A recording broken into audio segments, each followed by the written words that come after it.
चला नमस्कार शेतकऱ्यांनो, तुमच्यासाठी महत्वाची बातमी. पुण्यश्लोक अहिल्यादेवी होळकर शेतकरी कर्जमाफी योजना 2026 ही यादीमध्ये तुम्हाला नाव कसं चेक करायचं, यादी कुठं लागणार आहे, नवीन तुम्हाला काही फॉर्म भरायचा आहे का, काही SMS येणार आहे का, तुम्हाला कसं कळणार आहे की तुमची कर्जमाफी झालेली आहे, ही सगळी माहिती या व्हिडिओमध्ये मिळणार आहे. त्यामुळे शेतकरी बंधूंनो हा शेवटपर्यंत व्हिडिओ बघा आणि सर्व शेतकऱ्यापर्यंत हा व्हिडिओ शेअर करा. चला बघूया.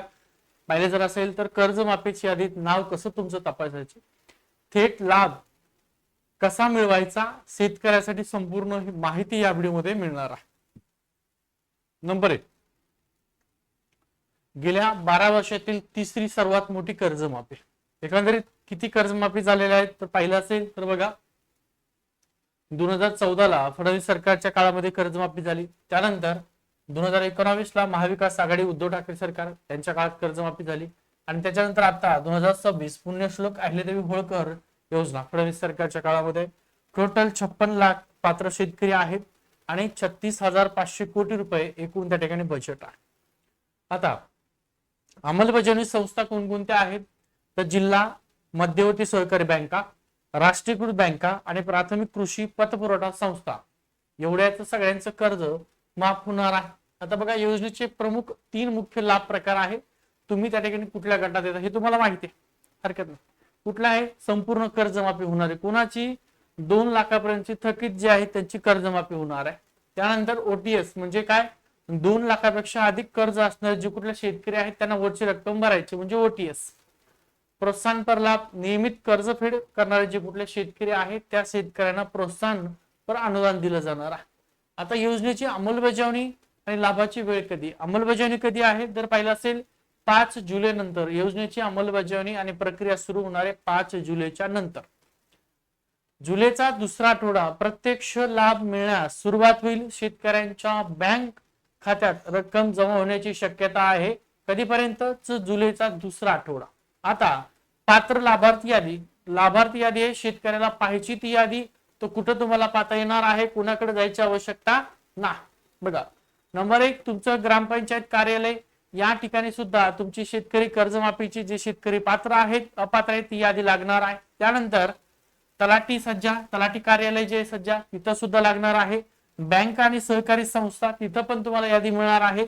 आपले सरकार सेवा केंद्र म्हणजे CSC सेंटरला सुद्धा मिळणार आहे आणि प्रत्येक शेतकऱ्याला स्वतंत्र युनिक जो क्रमांक दिलेला आहे, विशेष ऑनलाईन पोर्टल सुद्धा यासाठी राबवलं जाणार आहे.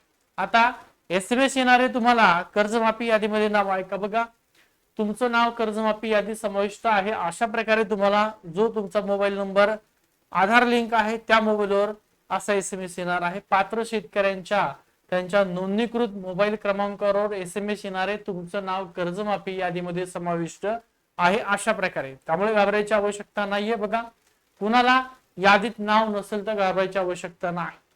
तांत्रिक अडचण असल्यास शेतकऱ्यांच्या मदतीसाठी जिल्हा स्तरावर स्वतंत्र यंत्रणा काम करेल. त्यामुळे शेतकऱ्यांना घाबरण्याचं कारण नाहीये.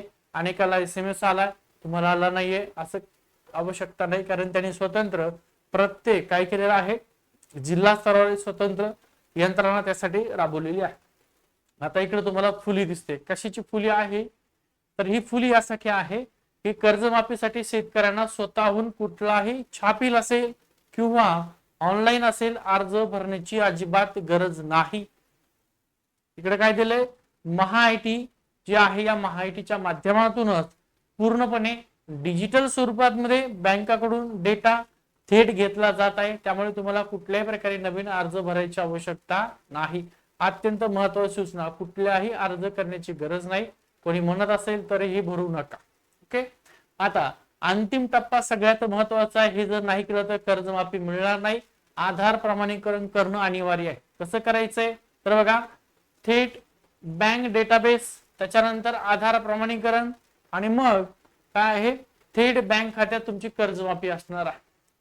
सहकार आयुक्त आणि निबंधकाच्या सूचनेनुसार सर्व बँका शेतकऱ्याचं आधार क्रमांक अपडेट करत आहेत. कर्जमाफीचा प्रत्यक्ष लाभ घेण्यासाठी शेतकऱ्यांनी आपलं आधार प्रमाणीकरण म्हणजे आधार EKYC पूर्ण करणं बंधनकारक आहे. तरच तुम्हाला काय कर्जमाफीचा लाभ मिळेल. शेतकऱ्यासाठी अंतिम कृती आराखडा. आता काय दिलं याच्यामध्ये, तर वाट पहा, जुलैच्या दुसऱ्या आठवड्यापर्यंत प्रत्यक्ष प्रक्रियेची प्रतीक्षा करा. तोपर्यंत नाव तपासा, ग्रामपंचायत, तलाठी, बँक किंवा पोर्टलवर यादी तुमचं नाव आहे का, युनिक क्रमांक आहे तो तपासा. SMS तपासा, तुमच्या नोंदणीकृत मोबाईलवर येणाऱ्या SMS कडे लक्ष द्या. आलाय का तुम्हाला SMS कर्जमाफी यादी तुमचं नाव आहे का. कधी? 5 जुलैच्या नंतर. आधार लिंक करा, बँकेत जाऊन तुमचं आधार प्रमाणीकरण, आधार केवायसी पूर्ण करा. लक्षात ठेवा, कर्जमाफी मिळवण्यासाठी कुठेही अर्ज भरू नका. प्रक्रिया पूर्णपणे आपोआप आणि डिजिटल स्वरूपाची आहे.